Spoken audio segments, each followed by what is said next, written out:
Wow. Hello, Panther fans, and welcome to Monday in the Box with your host, Timmy V.O. Here we go. 1, 2, 1, 2, 3, Yeah. Whoa. Hey. But yeah, so we got the Dirty Birds coming to a B of A. So expect a lot of Atlanta fans up in there, folks. Their strength is their offense, and our biggest weakness is our defense. Now, I said that coming into the season, our defense it had too many holes because we got rid of some key players, and here we are. And shout out to D-Jax, he balling right now. I guess that's what happens when you play on real grass. Shout out to Sam Darnold. Shout out to everybody who survived when they left this organization. DJ. We are in a black hole of despair, Panther fans. And it is a lot different than it was back in that 1-15 season. It's a lot different. It's different. It's been different since Matt Rule got into this building because of Tepper. It's just a completely different vibe. It's completely different.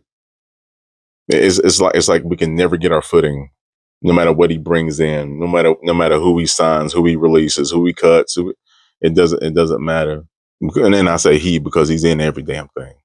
You're not gonna tell me that. You don't expect somebody with that much money and that much ego to change overnight, no matter what he brings in, because he'll never look at himself as the problem. But I guess that's why it feels different. Mr. Richardson, it was different about the way he did things. Not saying that I agree with his, but the way he did things, the way he ran this organization, he got people in here and he was consistent. Did he let things get too bad? Yeah, at times he did. But you can't say that he didn't put teams in place twice to get us to a Super Bowl. You can't say that shit. Tepper, he's playing with this franchise like it's a redheaded stepchild. It shows. It freaking shows. Bears 36, Panthers 10. We looked good in the first quarter. It looked like we were actually, coming out there and having a sense about us that we're going to get shit done.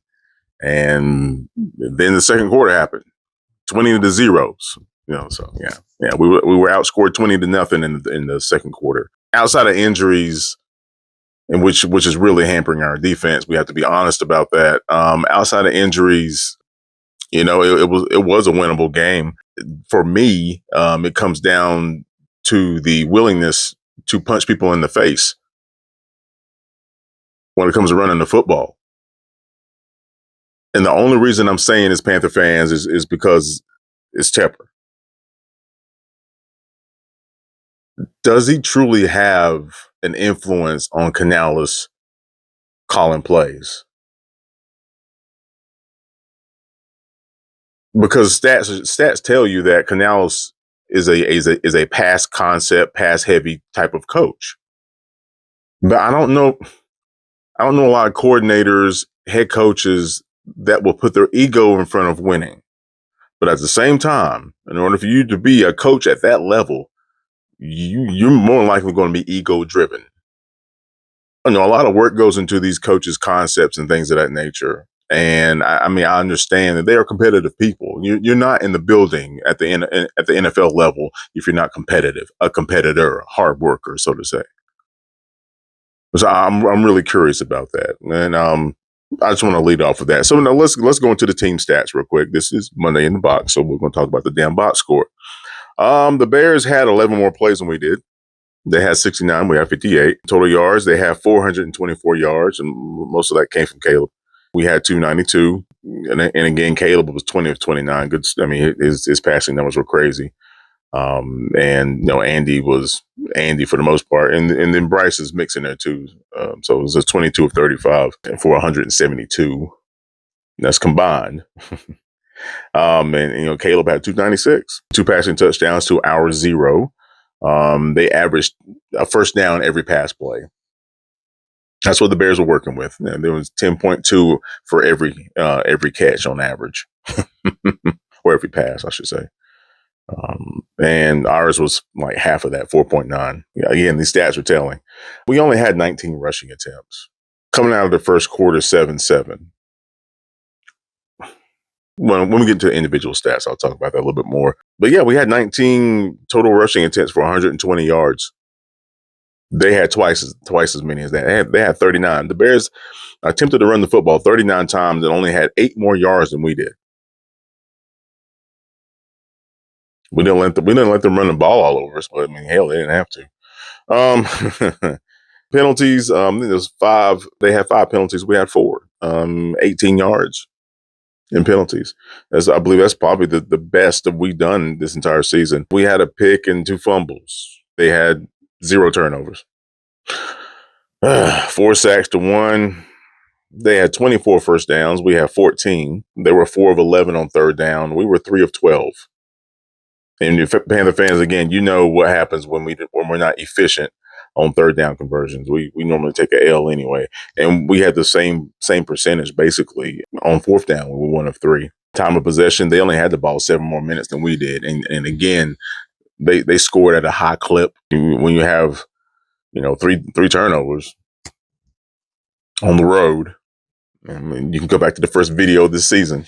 Turnovers in the NFL normally equate to an L. I mean, you have to be a really good team to overcome turnovers. You really do. And they punted the ball 4 times. We punted the ball 4 times. Again, another even game. It's kind of like the Bengals game. From a box score perspective, it was a pretty evenly matched football game. We kept taking punishment when it comes to obviously our defense, especially. We already had a weak secondary. We already lost our best player up front. Compound, just 2 starting linebackers. We lost Moten during the game.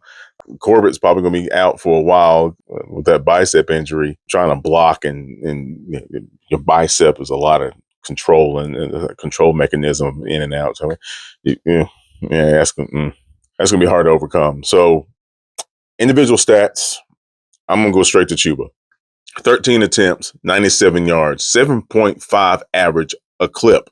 Now, a lot of that's compounded.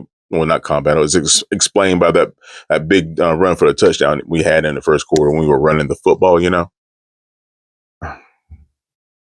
don't get it. I really just if you're out there trying to win now, then you go with what works.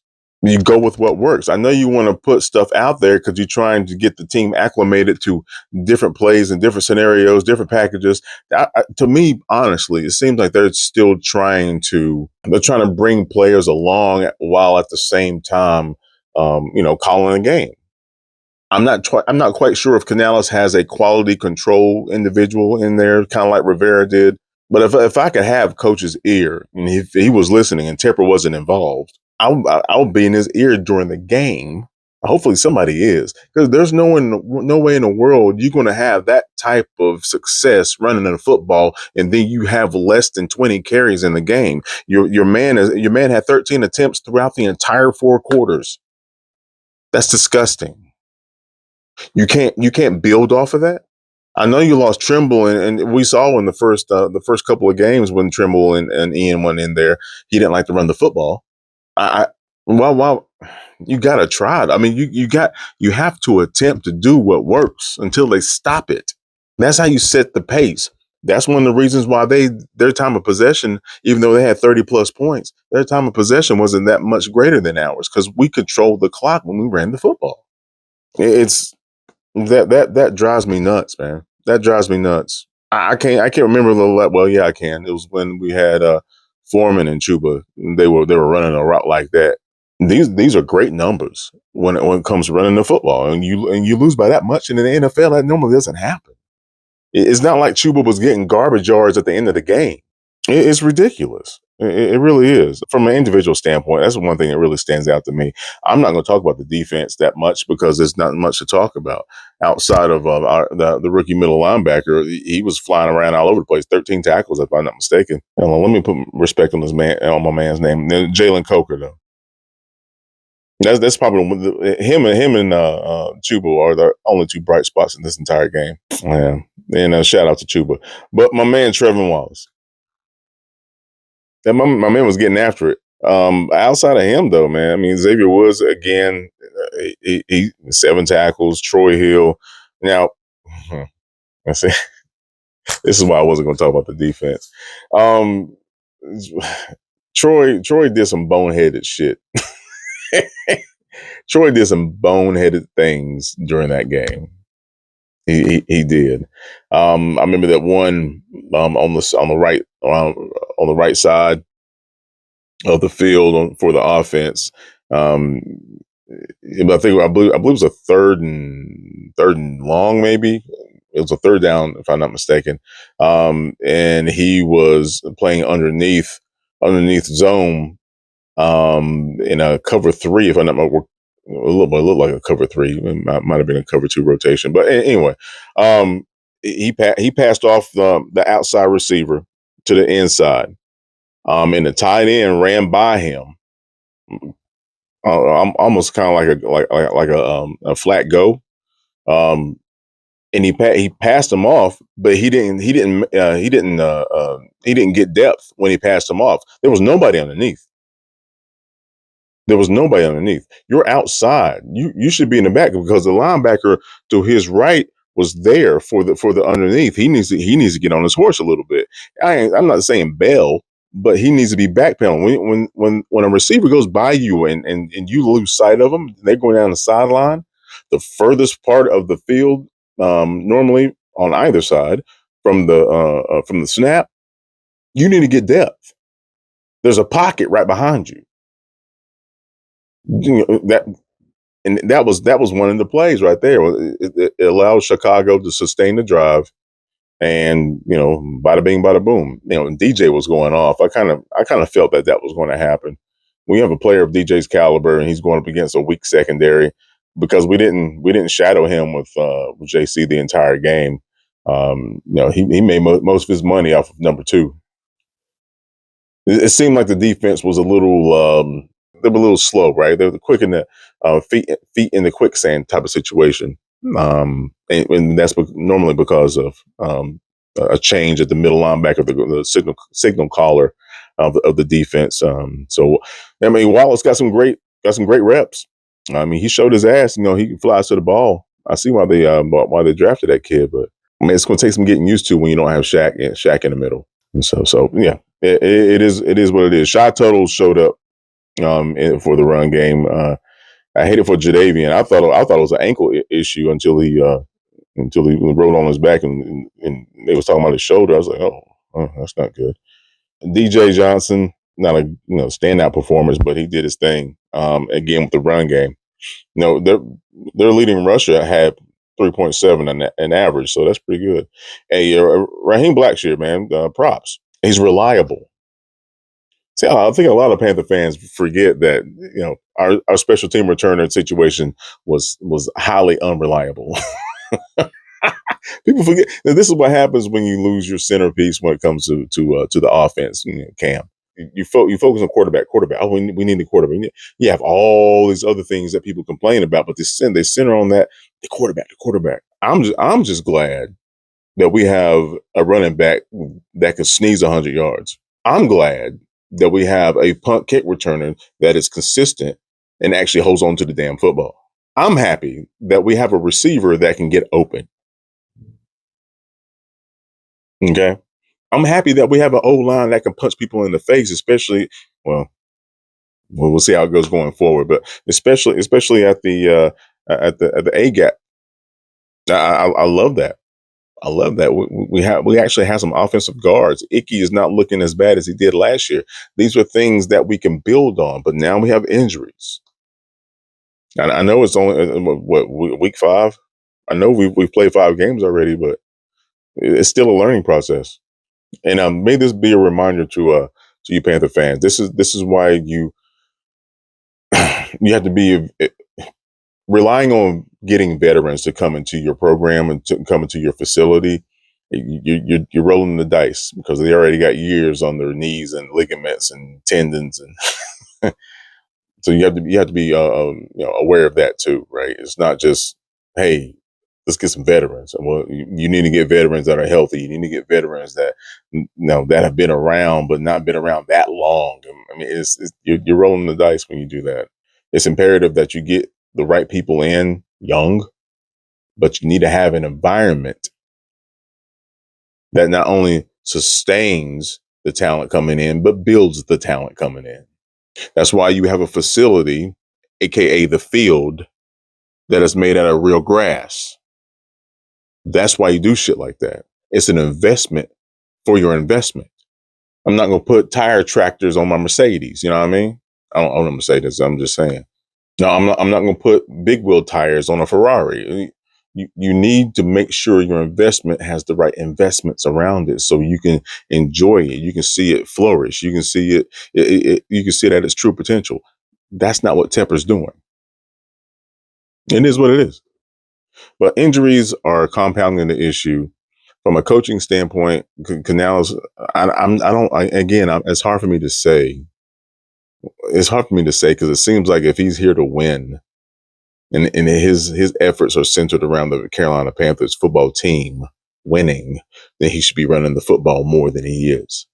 Smart people can overthink, trust me. And when you overthink, sometimes it leads to a domino effect, and then you start overthinking about the problem that you created. If he wants to win games, he needs to run the football. If if Evero wants to stop people getting behind us and things of that nature, then you need to put the right players in the right positions on the field and just go with what you got. JC is our best corner, clearly. Why would you not shadow their best receiver? You need to take chances. If he motion with them. They can't motion three people at the same time, right? So if he motions, cool. The side he comes off on, you have an underneath to help JC out, and JC can he can run him in coverage, shadow his hip in coverage. I mean, there's ways to get around that because clearly JC will put clamps on DJ. And that's what I have to say about the coaching aspect of it. Offense, I mean, going forward is hard to say. Bryce looked like Bryce again for a little bit, which is good. He's not out there, deer in the headlights type of situation. He was out there doing his thing. And let me say this about Canalis's presser at the end of the game, after the game, when he said that he put Bryce in there because he didn't want Andy to get hurt. Let me just put this to you guys so you understand something. And it should be clear to you. Andy's too old to get banged up because his healing process is going to take a while. And when it comes to playing the quarterback position and we're doing obvious passing downs, play after play after play after play, who's better at escaping the pocket? Who's better at throwing on a run? Who's going to give you a better chance at running for a first down? Canals was put on the spot. Could he worded it better? Yeah, absolutely. Made it sound like Bryce is just throw lamb chop to the wolves. But what he's trying to say was Bryce has the capability of getting outside the pocket and making plays better than Andy, and I'm sure you would agree with that. So giving Canales heat about that, that's an emotional response. That's understood. Panther fans are frustrated as hell right now. I get it. Yeah, but no, that's what I'm here for. Yeah, so our offense is question mark outside of Chuba, question mark. I really hope Trimble heals up. We're running out of tight ends, but the defense don't expect us to get better. Just be glad JC's actually playing. He's playing another week, even though that little scuffle in the end zone. Yeah, that was a little short sighted considering the duration of it. I'm not quite sure. I know for a fact David Tepper wasn't in that stadium in 2015. He wasn't there. He didn't care. And I don't care too much for him. It says a lot about an individual when they come into your house and just, don't take the shoes off when they got mud on them. That's what he did. I mean, yeah, it's his franchise, but this is our home for a lot of us.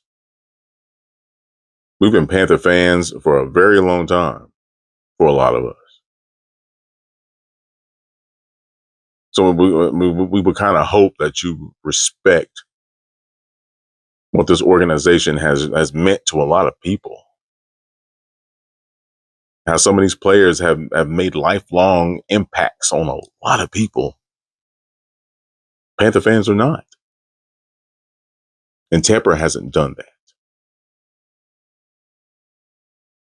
He's turned a blind eye to every Panther fan that was a Panther fan since 1995. I'm afraid that we're not going to be a better team until he's gone. And I really hope I'm wrong about that.